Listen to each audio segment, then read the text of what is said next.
Hey guys, before we start the show, can you feel something changing in the air?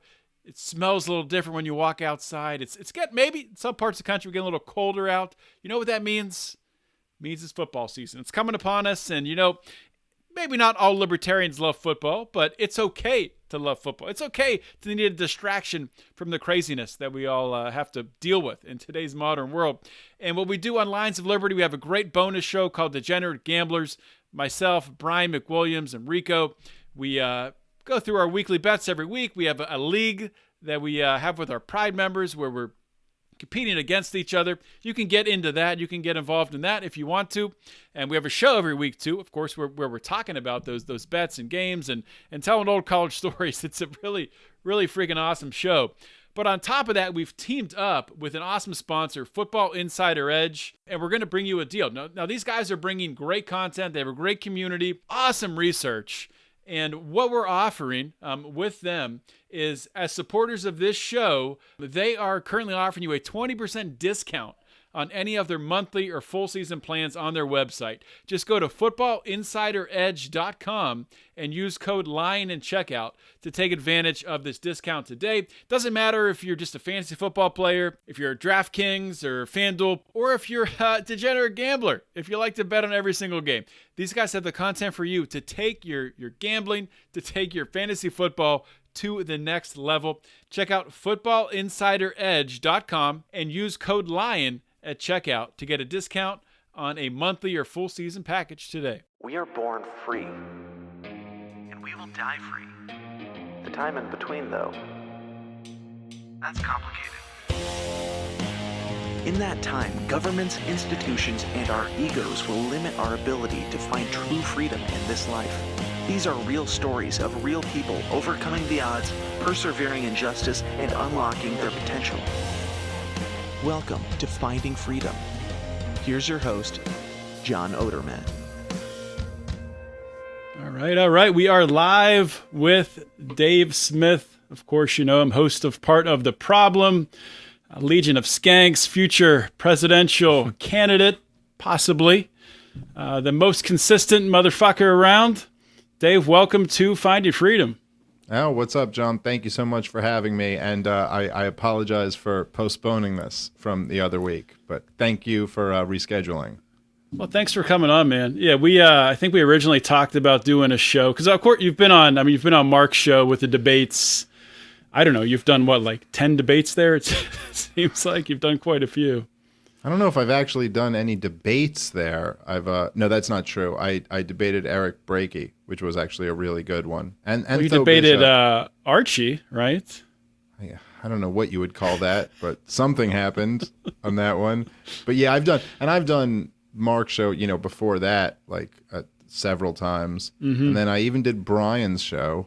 Which somehow, even Brian, I don't know how he got me into that. He conned me into doing his show. But now I get to step up to the main event and do like the real, the one that pays the bills for Lines of Liberty. Exactly, so, the real show. Yeah, and you got your nice warm up in on Fox Business tonight, so you're ready to roll. Yeah, that's Kennedy was like my shadow boxing for this podcast. Exactly. So let's start off with some tough questions. Actually, just had one of our Pride members bring this up to me. I didn't even know this was the case. So apparently, you don't know how to drive. Is that right? Well, I mean, don't know how to drive is kind of subjective. I mean, I've seen people drive before. I'm sure I could do it. You move the wheel, you press on some pedals, you beep the horn. Yeah, no, I know how to do it. Do I have a license by the state, like some statist? No. But whatever. I could drive anytime I want to. I just choose not to. Well, I think, if you do run for president and you get out there in middle America, they might ask you to change a tire or something on the side of the road to just prove your street cred there. Dude, no one who runs for president drives their own car, all right? That's the whole reason I'm thinking about doing it, just to avoid ever having to drive. Oh, but seriously, I'm a New York City Jew, and as weird as it is to everybody else, it's not that weird in New York City to not drive. And I just moved out of the city this last year, but so I'm going to have to do that now, start driving. Yeah, Michael Malice, of course. He's always talking about getting his license now, moving to Austin. So I guess everyone's spreading their wings. Yeah, there you go. It's a new world out there. But yeah, so like we talked about at the top. Originally, we talked about 2 weeks ago we were going to do this, but before that, it was I was going to interview right after you were in Pittsburgh for the Mises Caucus event around the Libertarian Party of Pittsburgh convention, and that feels like years ago at this point in time, but that was only 3 months ago. So I just wanted to kind of bring that up again, and I know, like, from my perspective, that was like the first event I was at, in a long time because of the pandemic, where there were no masks, people were hanging out, talking, having a good time, and the energy in that room, it was special. I mean, there were 400, 500 people in that room. I mean, I know you've done a bunch of events since then, and just kind of want to get your opinion on what that night was like for you. Did you feel like that was sort of, not launching a campaign or anything, but sort of, launching the next phase of a movement? Yeah, I mean, I really did. I felt like that was a really significant, special night that I think everybody who was there knows exactly what I'm talking about, and I think that goes for you, like, just as someone who was there. There was something really powerful about just the energy in that room.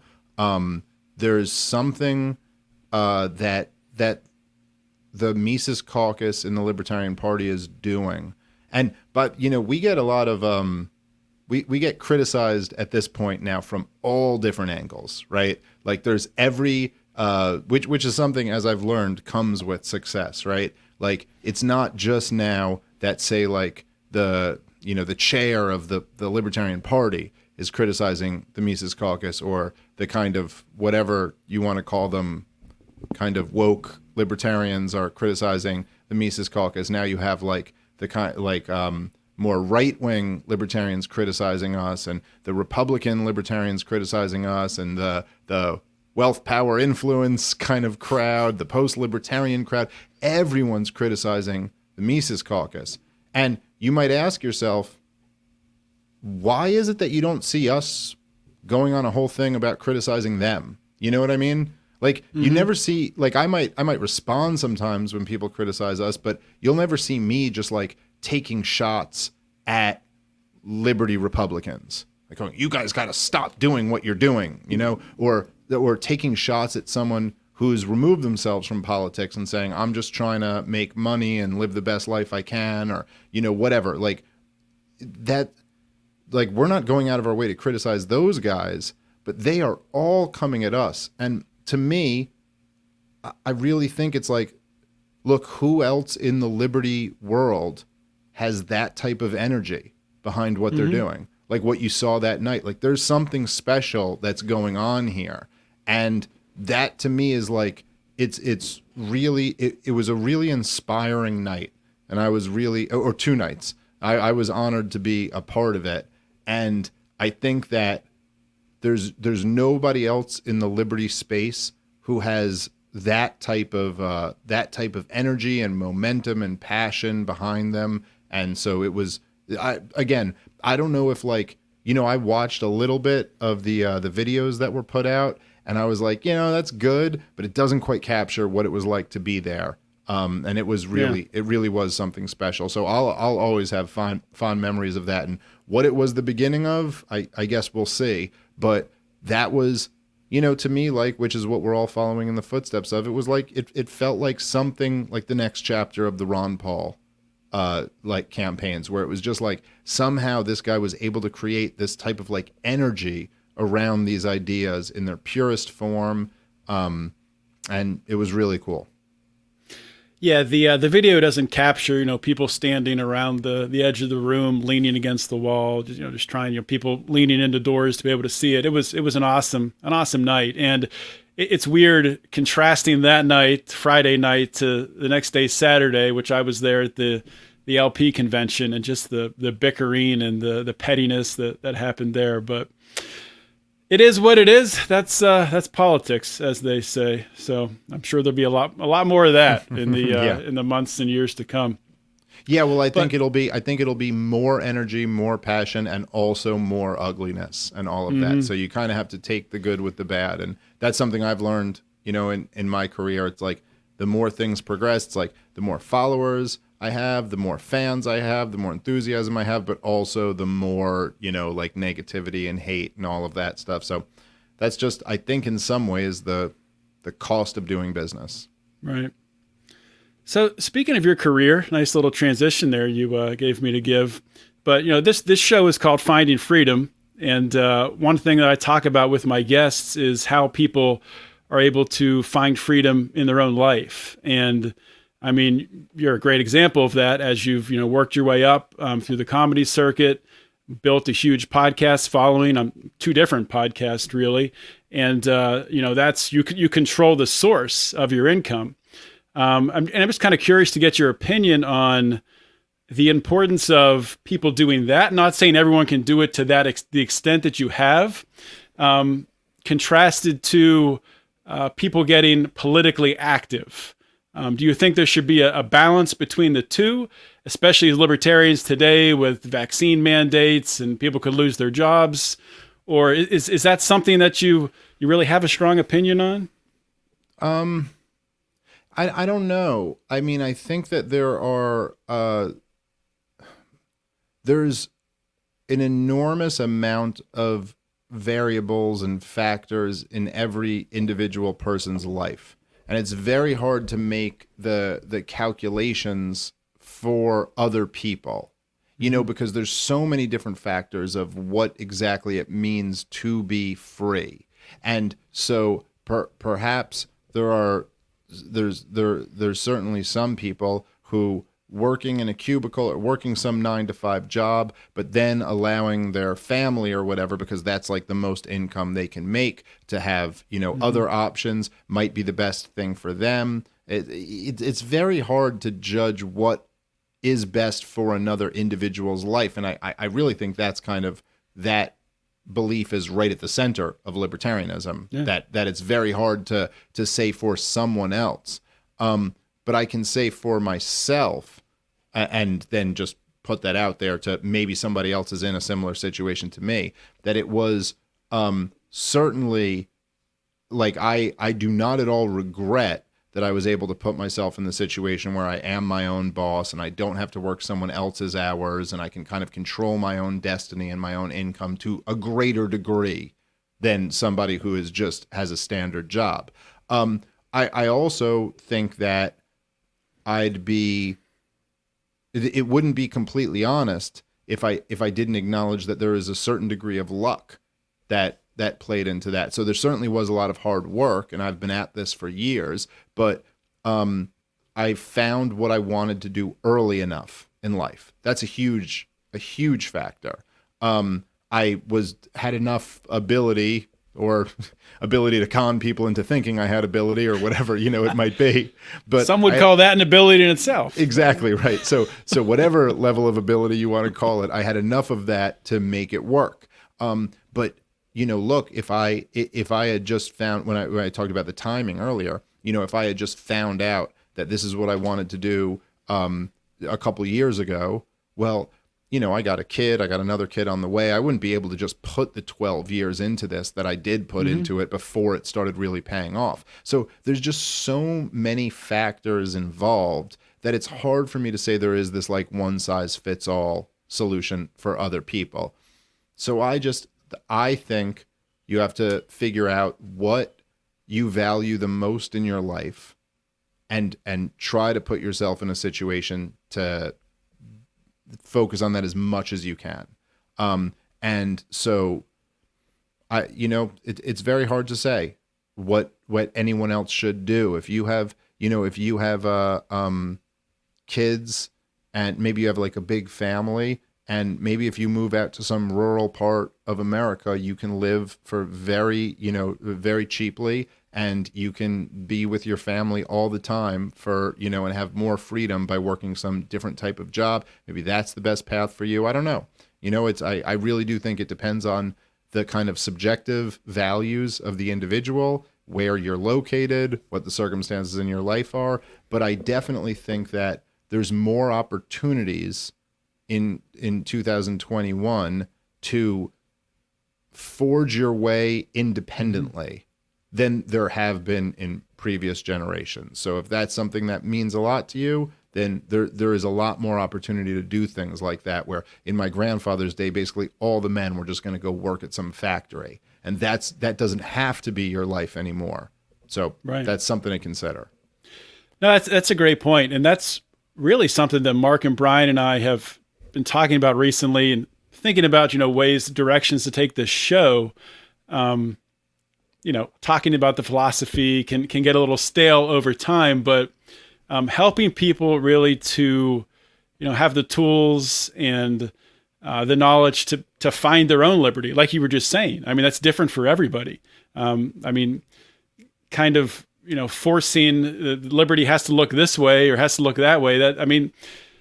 For some people, liberty, they're perfectly content with, sitting in an office for 40 hours a week, going home, watching TV, hanging out with the family, doing the same thing the next week. And there's nothing wrong with that. Yeah. Well, I never want to be like, it's one of the things that I really loathe about the democratic socialist types, is that they'll kind of like have this judgment where it's like, well, from their perspective, they're like, well, just working for an employer isn't liberty. Liberty is like being a part owner and being there for all the voting meetings and like all this stuff. And you're like, well, what about people who don't want to do that? Like, what about people who want to go home and watch the game? Why is it, by what objective measure is it better to sit around voting in some managerial meeting than to go home and like have a beer and watch the game? Like, I don't know, so like, I don't want to like tell other people, no, this is what is the better life to live. But I will say that what I have found the better life to live is to be as focused on family as possible.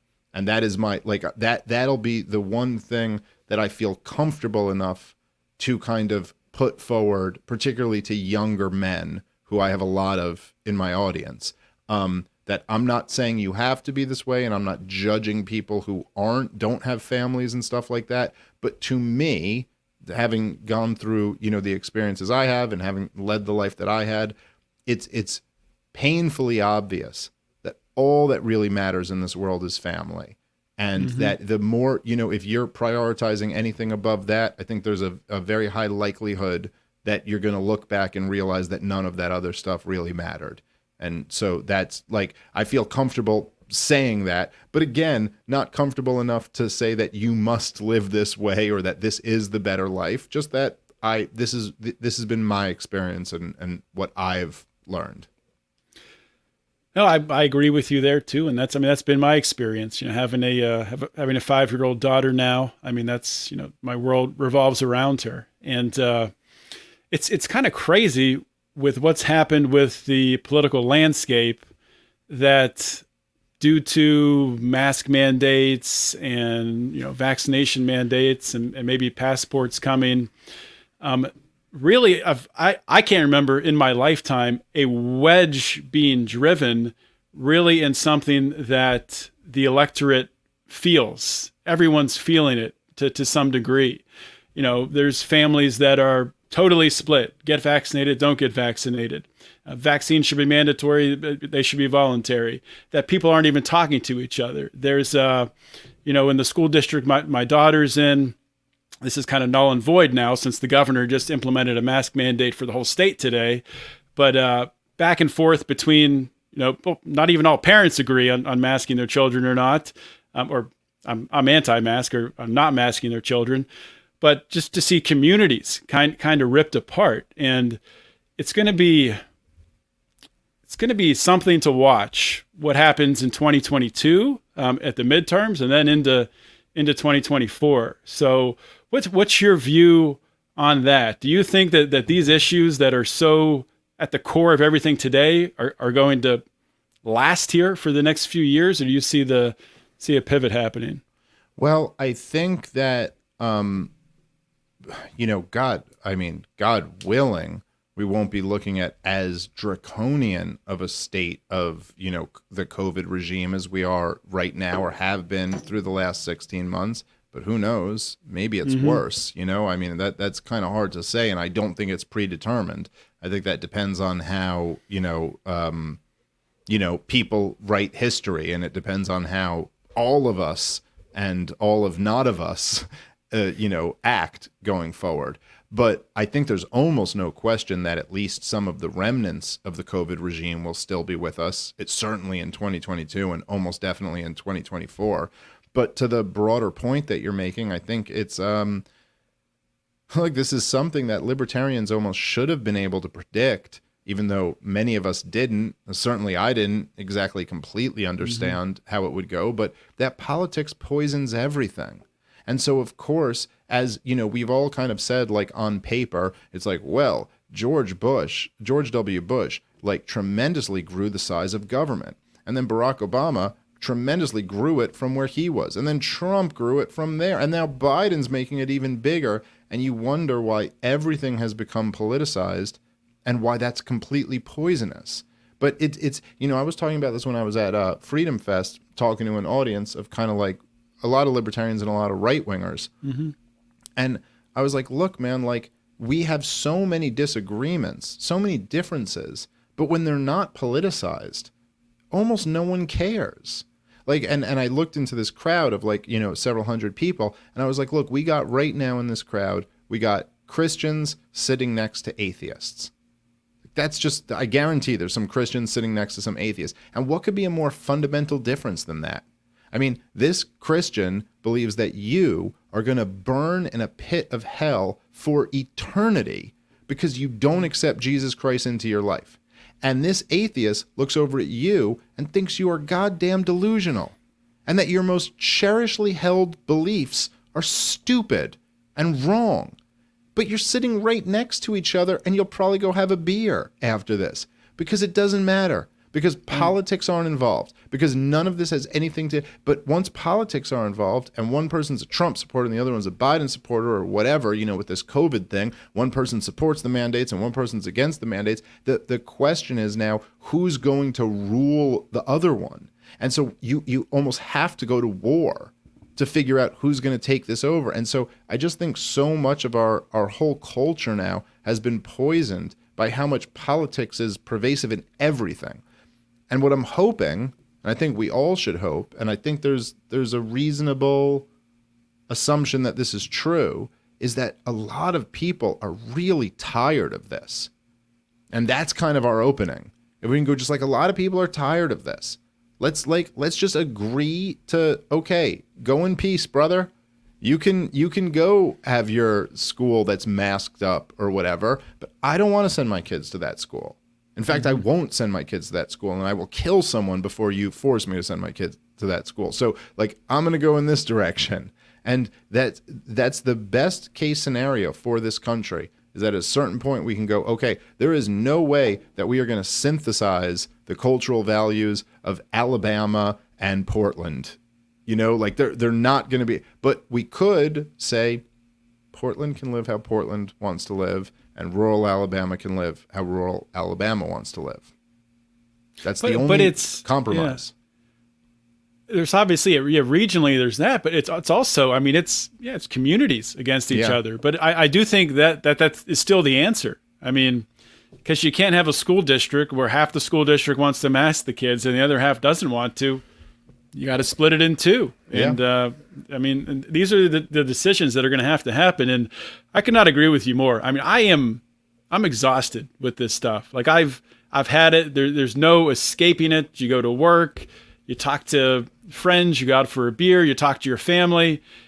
It permeates everything. And it's exhausting. And that is a great angle, that if libertarians can come in and just like, what if we didn't do it this way? Yeah. What if we did it a different way? What if we gave people some options to live the life they wanted to?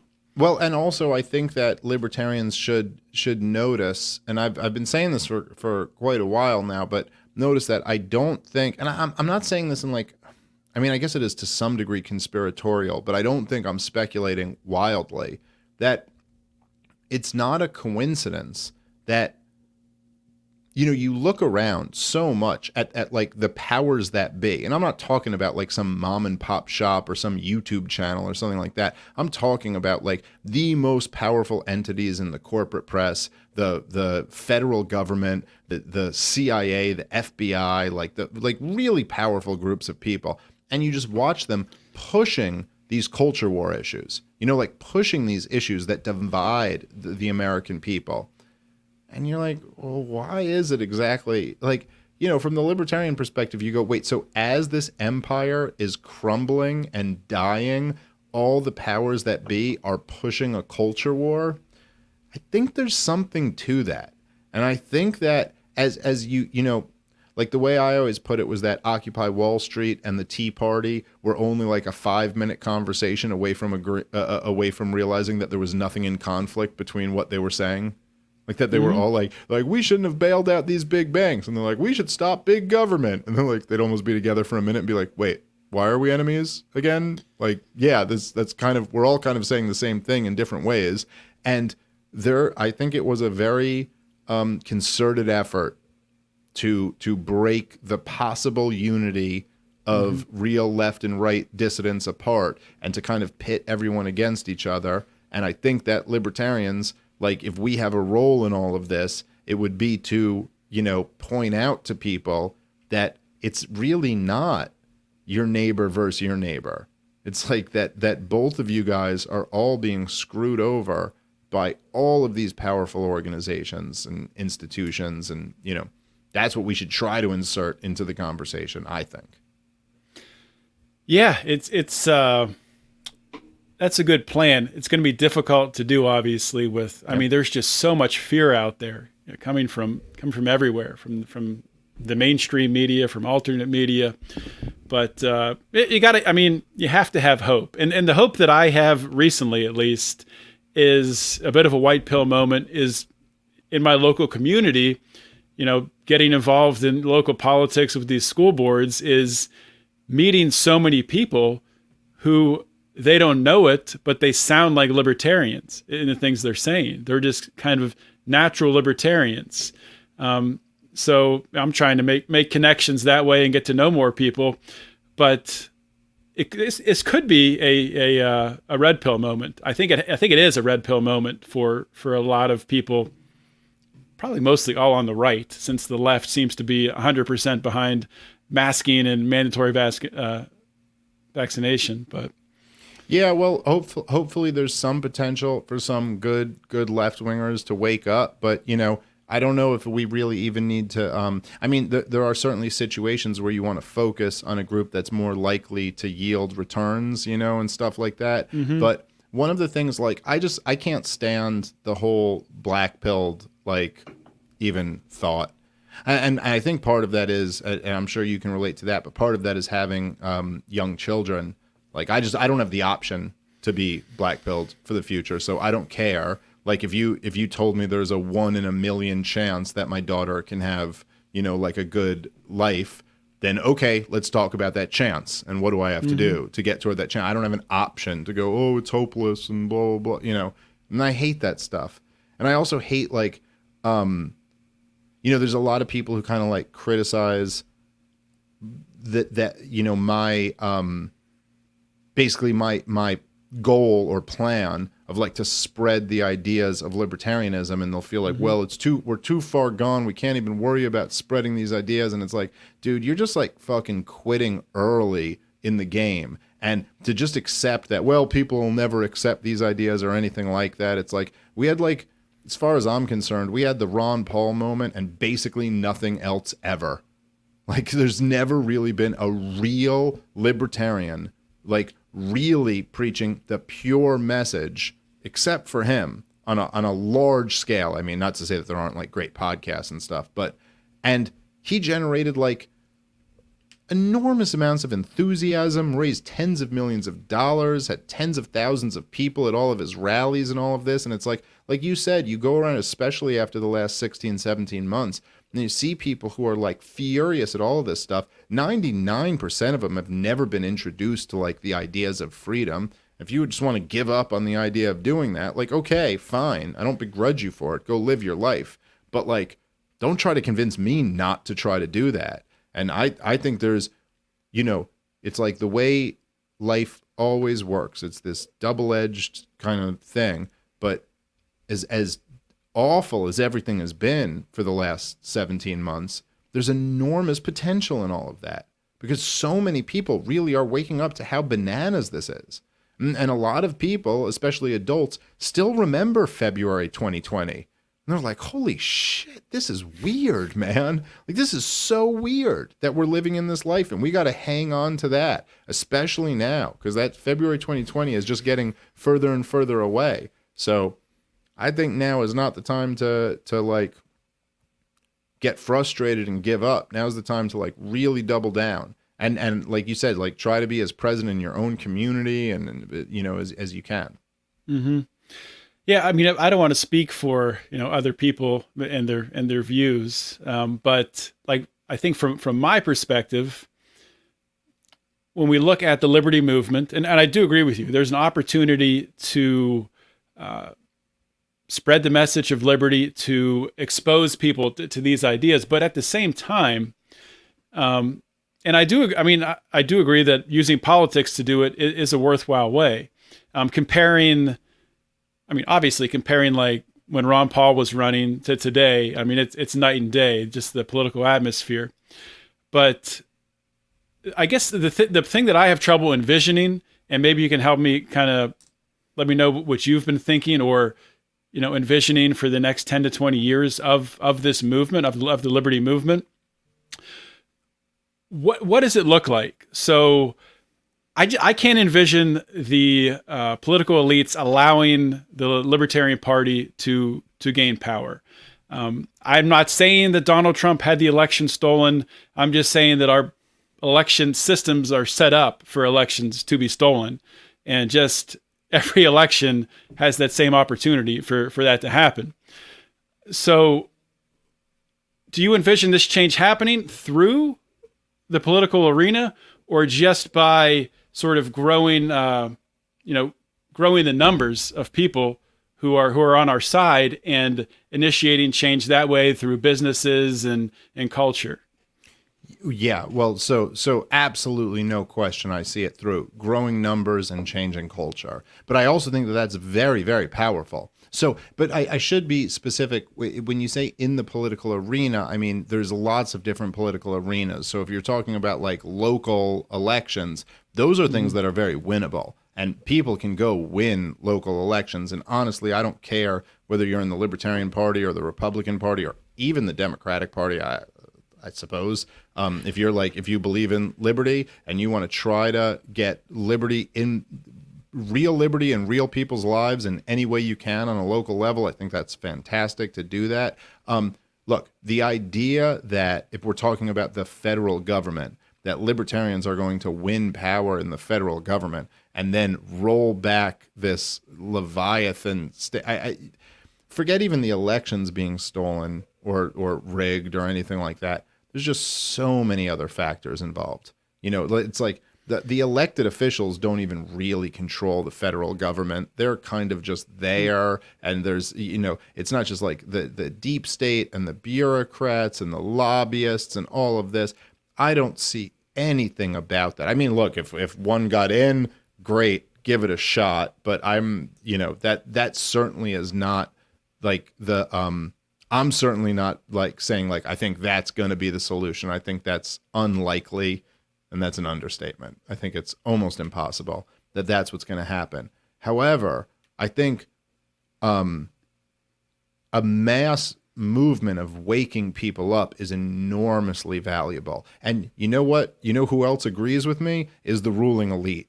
And that's why they spend so much time on these mass propaganda campaigns, because they believe it's really, really important to convince the public that what they're doing is somehow noble. Look, George W. Bush and Dick Cheney and Wolfowitz and that entire administration, they wanted to go into Iraq before 9/11. Once 9/11 happened, they were like, we're going into Iraq. But they didn't invade Iraq until 2003. They took all of 2002 to launch a massive propaganda campaign about how Saddam Hussein had weapons of mass destruction, and he was in cahoots with Osama bin Laden, and he was going to pass off a weapon of he was going to pass off this weapon that he didn't have to this group that he wasn't in cahoots with, and crazy. They were going to but they had to convince the American people of that. Mm-hmm. But there's also something to be learned from that it's like, oh, they couldn't just go in, on September 12th, 2001. Because they knew America would be like, wait, what? No, like, you haven't convinced us that there's a reason to do this. So even when you see the stuff with COVID and with the vaccines, the huge propaganda campaign that at least they believe they need that they need to spend, billions of dollars on these massive propaganda campaigns. And I think they're right. I think they do need that. And that's what we're attacking. What we're trying to do is undermine that by waking people up and unplugging them. And if we can do that on a massive number, if we can do that by the hundreds of thousands or even millions, then I think that's our best bet. And then what those people do once they've been woken up to these ideas and to really, it's not even like part of it is the ideas of liberty, but I think an even bigger part is just the exposing of the entire cathedral, to understand that the corporate press and the government and all of these institutions are lying through their teeth to you. So then what people do once they realize that, there's a lot of different options, that I think we have to wake up a lot more people. And I think people like me and you, and probably everyone listening to this show, that we're all proof that people can be woken up. And what is the total number of people that you can wake up? I don't know. But I would venture to say we haven't approached it yet. So let's get as many of them as we can. Yeah, it is encouraging. If we just look back, it's been since 2006, 2000. Is that when Ron Paul kind of came on? Well, obviously he ran in 88, so 2007. Yeah, but 88 was that one doesn't count, man. No internet, no anything. 2007. That was really the year. So it really hasn't been that long. We're talking 14 years, and there was, for whatever reason, I've heard you talk about it before, there was kind of like a lull in the liberty movement. Like, where did everybody go? What happened to everyone? And it's obviously that's picked back up with. Well, what time period are you talking about with the lull? I'm talking about like when the alt-right was big, sort of the run up to 2016 with Donald Trump. Right. And so what happened though? You know what happened? Donald Trump sucked all the air out of. See, I don't buy that. I don't buy that it was Donald Trump sucked all the air out of it. Rand Paul blew it. Yeah, to me, that's what happened. That I think, people could say, oh, Donald Trump sucked all of the air out of the room. And I guess there's some truth to that. But what happened is Ron Paul wasn't there anymore. And then Rand Paul stepped up and just wasn't the guy. Like, it was, and I'm not trying to, knock him, because he's the best senator probably who's ever lived. And he's been really great grilling Fauci and all this stuff. And he's still great. I'm still so thankful that we have him there. But he just wasn't the one to, really lead the charge of, this pure kind of really, explaining it to people. Look, I think that everything that's happened from, say, when Ron Paul left politics, so whatever, 2013, 2014, to now, is all, the problem is all that we haven't had anyone who was the leader of this, or a good leader of this. No one, you watch kind of the rise of whatever it is, the alt-right and the populist right, the populist left, the Bernie Sanders left, the intellectual dark web, and everything, the Trump presidency, and all these things. And it's what's the problem here? What is the issue? It's all these people are trying to kind of be hey, this whole thing isn't working. This whole establishment is mismanaging everything. But the problem is that no one had that real Ron Paul shit. That's just the answer. It's no, this is what's happening. This is exactly why the managerial class is blowing everything. Here's why. It's that Misesian, Rothbardian, Ron Paul shit. It's they're failing because they can't succeed. Because this is impossible. because they can't calculate all of this information. There's just no way. And also, like, because of the public choice, problem where it's like, yeah, they have their own incentives and all. So to me, it's like, it's not just like, oh, there was some lull in the liberty movement. It's like there was no one there to really be stepping up to the plate and following in Ron Paul's shoes. And I really do believe that if Rand Paul had just been Ron Paul, or if Ron Paul had just been 20 years younger, that this thing would have been consistent the entire time through. And that, to me, that's really what, like, the Mises Caucus is doing, is bringing that back, being like, no, all these other things are deviations. This is all like, like you've got some good points and you've got some good points, but you're all deviating from what the true American, tradition and response to all of this should be, which is that the answer to all of this is liberty. And that's it. The answer, yeah, people having the opportunity to, like we talked about at the top of the show, finding your own liberty, which people don't right now. So to talk about, so I don't know, you probably didn't see this debate that happened on Mark's show on Monday here, but I'll give you a little overview. It was Tho Bishop and Brian. And I'm familiar. I'm aware that it happened, and I haven't had a chance to sit down and watch it yet. But I hope Brian did a good job for me.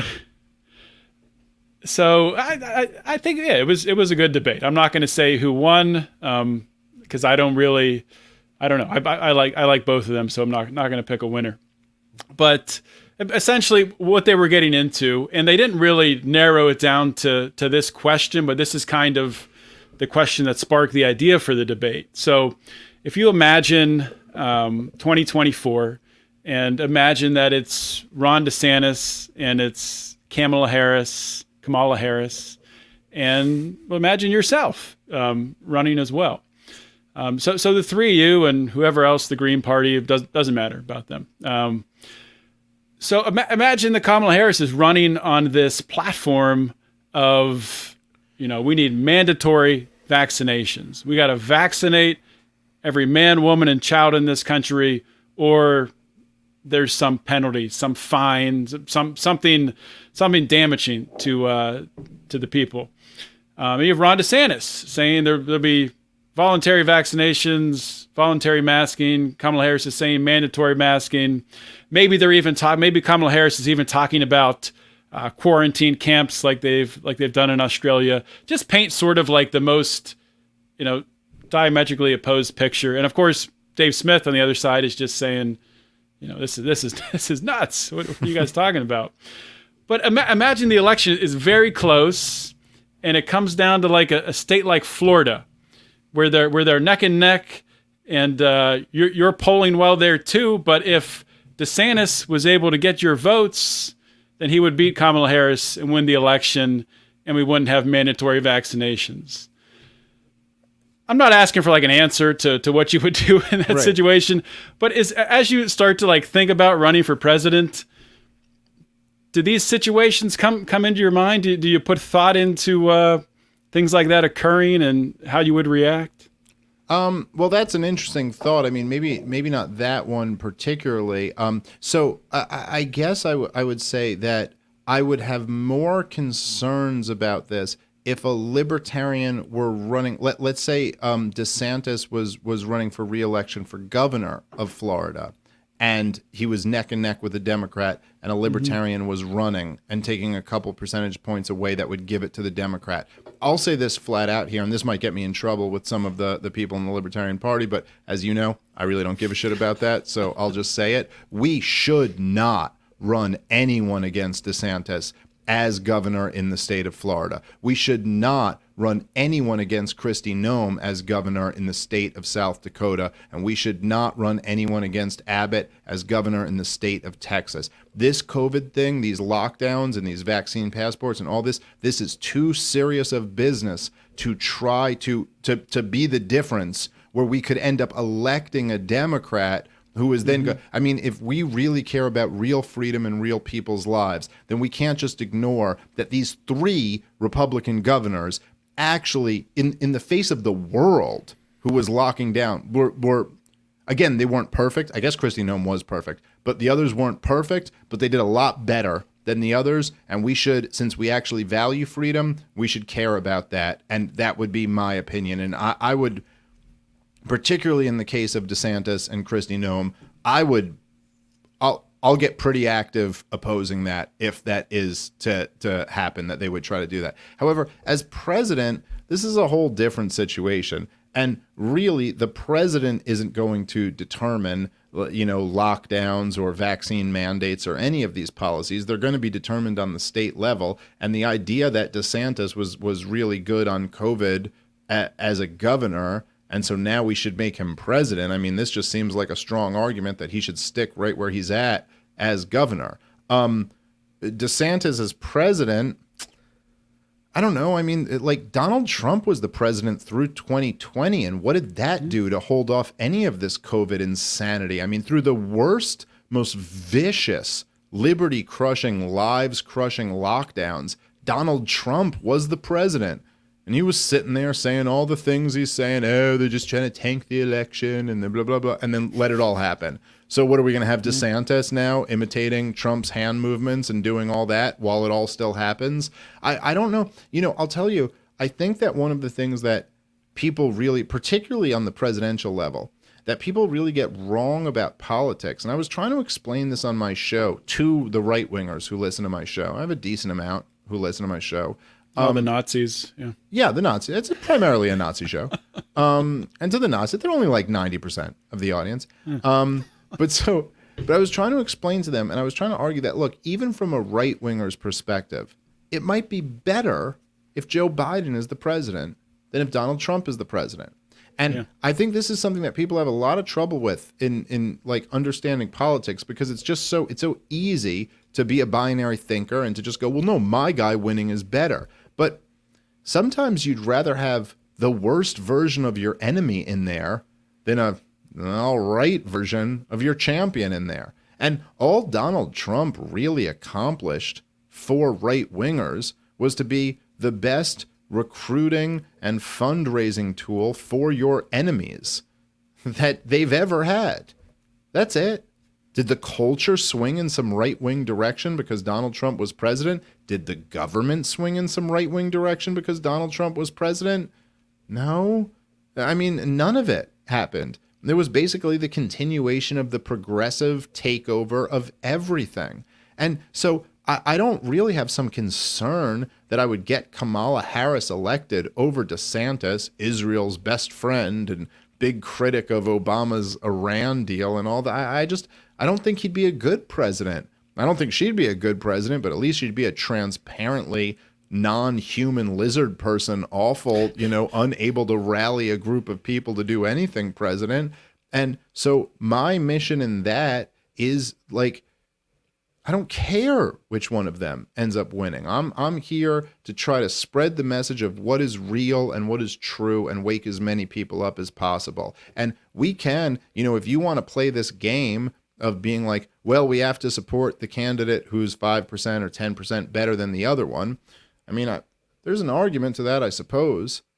But there's also, in my opinion, a much stronger argument to go at some goddamn point. We have to plant our flag in the ground and say, no, this is what we stand for. And it's not either one of these. And, I haven't watched the debate yet, but I love Tho. I think he's great. And I've met him when I was at the Mises Institute and stuff. And he's just like a great dude, and he's really smart. And I love everything he's doing with the Republican Party in Florida. And I wish him all the success in the world. I'm not trying to like attack him for what he's doing or try to stop people or tell his people to join the Libertarian Party. I wish him all the best. And if they really start killing it, maybe they'll win me over at some point. I don't know. But I'll just say this. If you really think that there is not value in planting our flag in the ground and saying, no, listen, this is the message. And I don't care if this wins or doesn't win, but I want to introduce these ideas to people who have never heard them. If you don't see value in that, then you're going to have to repudiate the Mises Institute and the Ron Paul campaigns.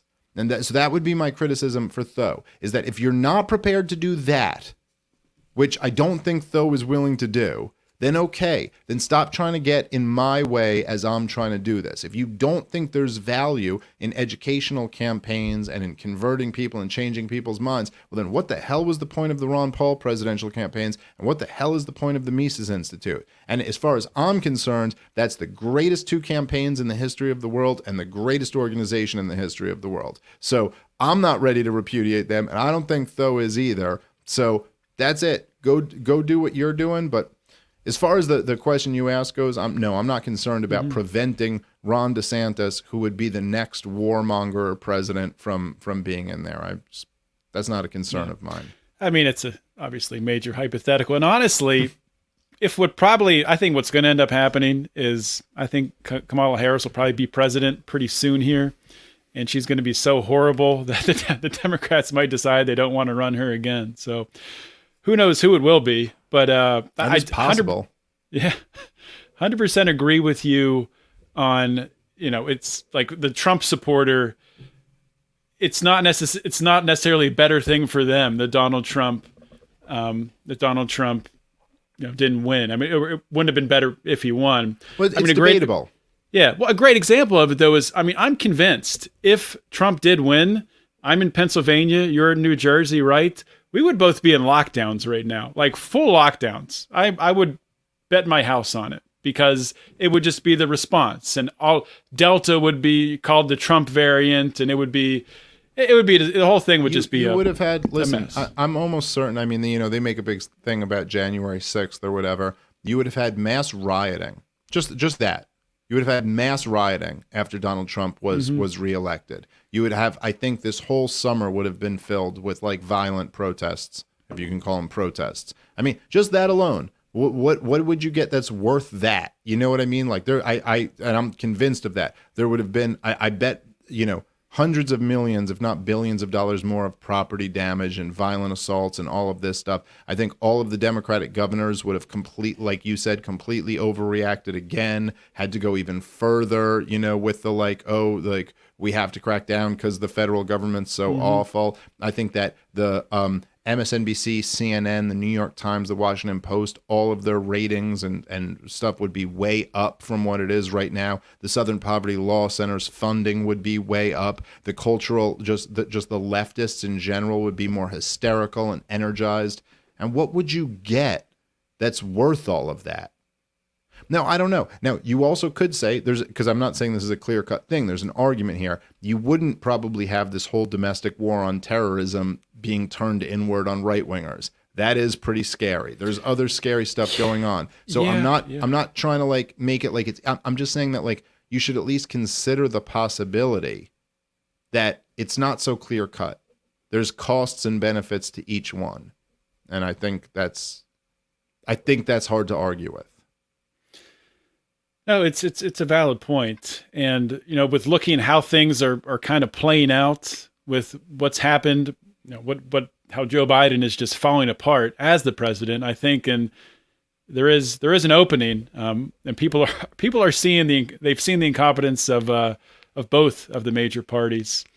So just to talk about Afghanistan for a little bit, from a libertarian perspective, obviously it's phenomenal that we are out of Afghanistan. And I think you'll probably agree with me that getting out of Afghanistan is the best thing that Joe Biden and Donald Trump have ever done together. I think you actually said that. You might have said that in your last show when I listened to it. Might have stole that from I think you. that was Scott. I think that was Scott Horton who said that. But yeah, that's it. But he's absolutely right. The greatest thing Donald Trump ever did in his life and the greatest thing Joe Biden ever did in his life was ending this war. Trump for negotiating the deal and Biden for seeing it through. So obviously that's great. We're, fingers crossed, out of Afghanistan. How should libertarians be messaging on really the debacle that happened? Because you have basically the entire country got to see just the clusterfuck unfold, leaving billions of dollars of equipment there, leaving behind Americans who are probably going to get tortured and killed. What's the best way to use that as another tool to wake people up? Yeah. Well, I guess I would just push back. I'm not sure that Americans are going to be tortured and killed. And I guess I could be wrong on that, but that hasn't happened so far. And there was a suicide bombing that killed a few Americans, but that was not the Taliban. That was ISIS, and they're doing that for the explicit purpose of, or I shouldn't say explicit, but obviously for the purpose of trying to make this look bad and make it look like it's the Taliban and kind of draw us back in. I mean, to me, the thing that I try to harp on the most, that I've been talking about like on every platform I've been on for the last few weeks, is that if you just, I mean, isn't it the most revealing thing ever? I said this on Kennedy tonight, just about an hour ago when I was on there, that isn't it something that Joe Biden is under serious fire and heat from the corporate press, and he had to have this speech today to try to save his political life, because all of them, I mean, CNN and the New York Times and MSNBC and the Washington Post, they're coming after Joe Biden for ending the war in Afghanistan, but he didn't face anything for championing the war in Iraq.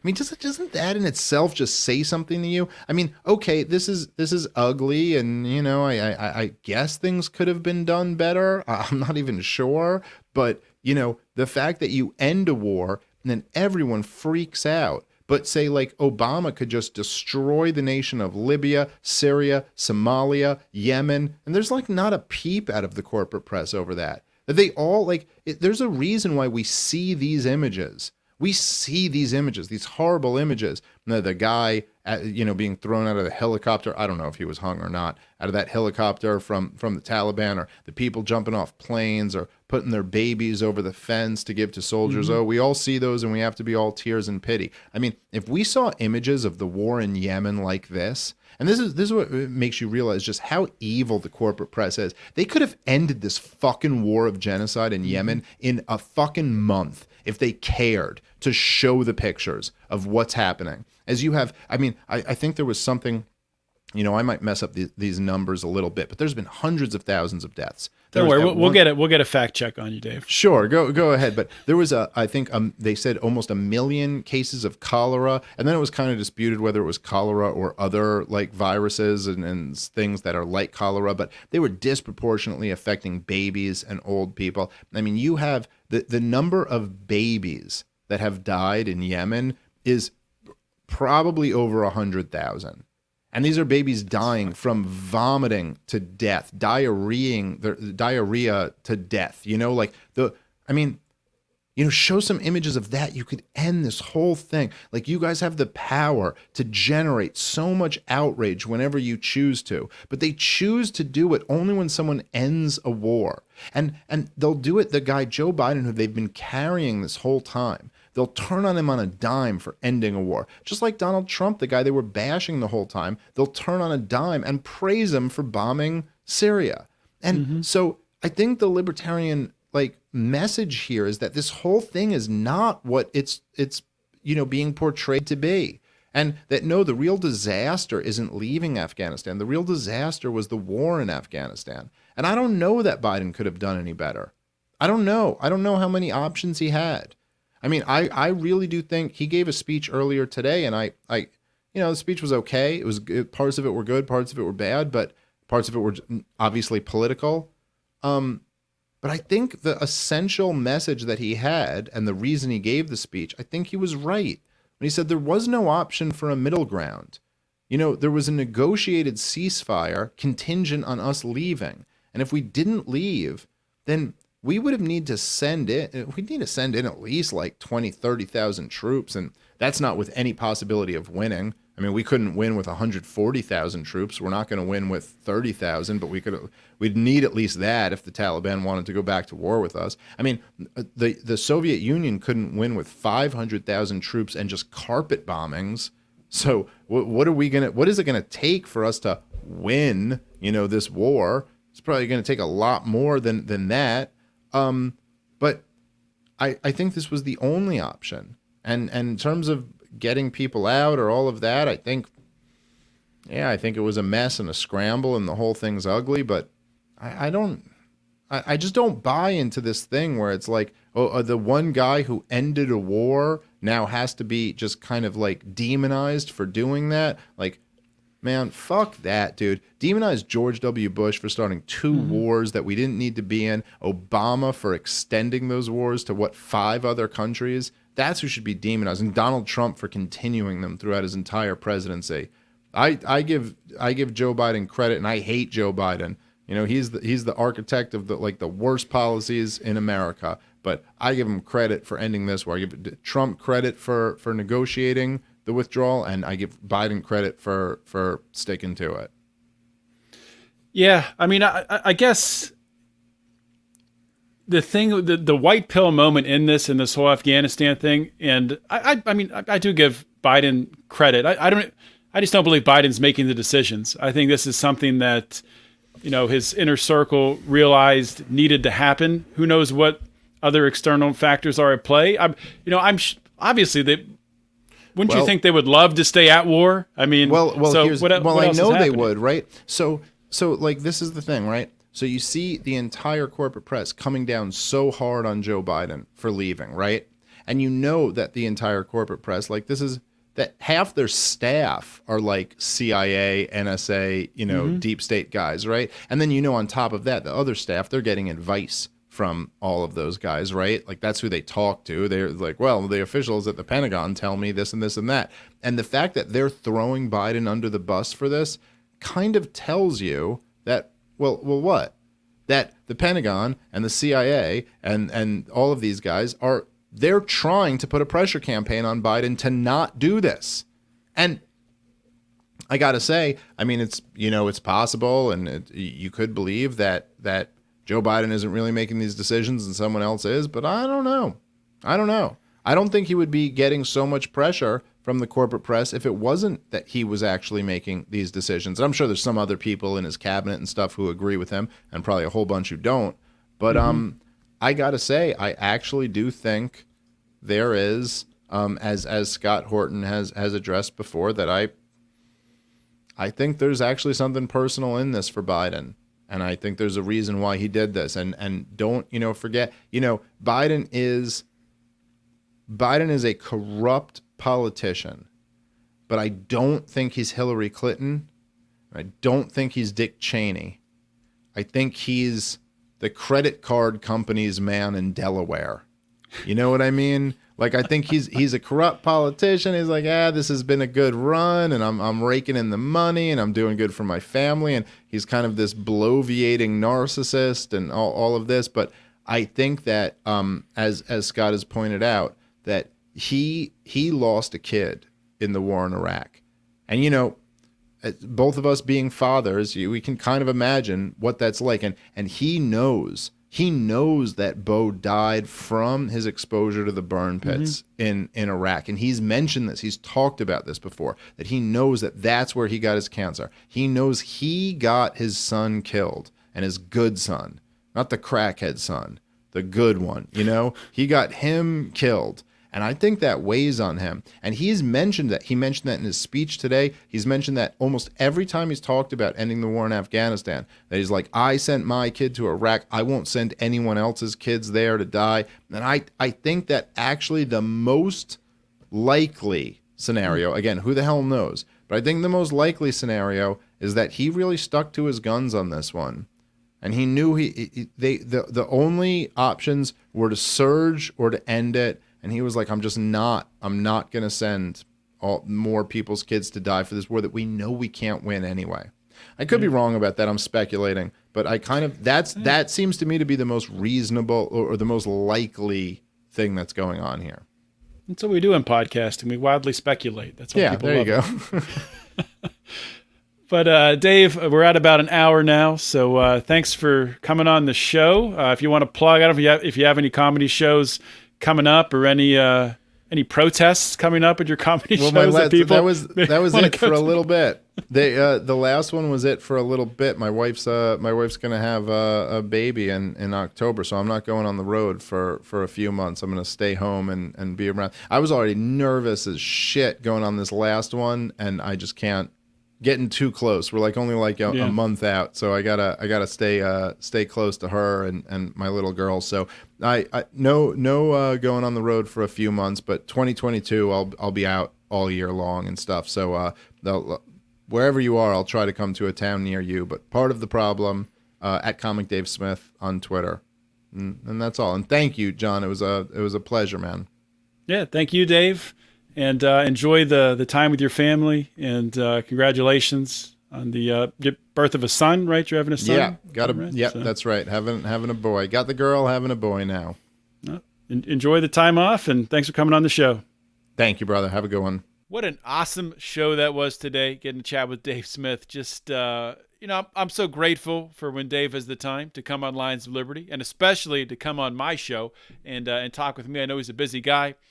Prior to the show, to recording this show, he was on Kennedy on Fox Business. So it's awesome to have a voice for liberty that is out there talking to the masses on cable news on Fox Business, and is still willing to come on podcasts and chat it up with people like myself. So appreciate that, Dave. Thank you. And if this is your first time listening to Lions of Liberty, or maybe you're not familiar with the show, want to let you know our structure here. We are, in fact, the oldest, and they call us the OG Libertarian Variety Show. We kick things off every Monday with Mark Clare. Mark is one of the best interviewers in the Liberty movement. His show focuses on everything from entrepreneurship to digging into philosophy to debates, and his show is always evolving. So you don't know where Mark is going to go next. I'm looking forward to seeing it. And then Brian McWilliams with our Wednesday show, Electric Liberty Land. Brian's hilarious. He curses a lot. Don't listen around your children, probably. But he has a great take. It really brings the culture and the comedy to looking at the news through a libertarian lens. And then my show, Finding Freedom, where I'm talking to people all the way from people who've been through the criminal justice system and spit out the other side to entrepreneurs and people like Dave Smith. So please subscribe to the Lions of Liberty podcast on your favorite podcasting app to get all three of these shows delivered to your little listening device in your pocket every single week. One more plug. One more thing I got to talk about because it's so freaking awesome is we have a new t-shirt out in our Lions of Liberty store. You go to lionsofliberty.store.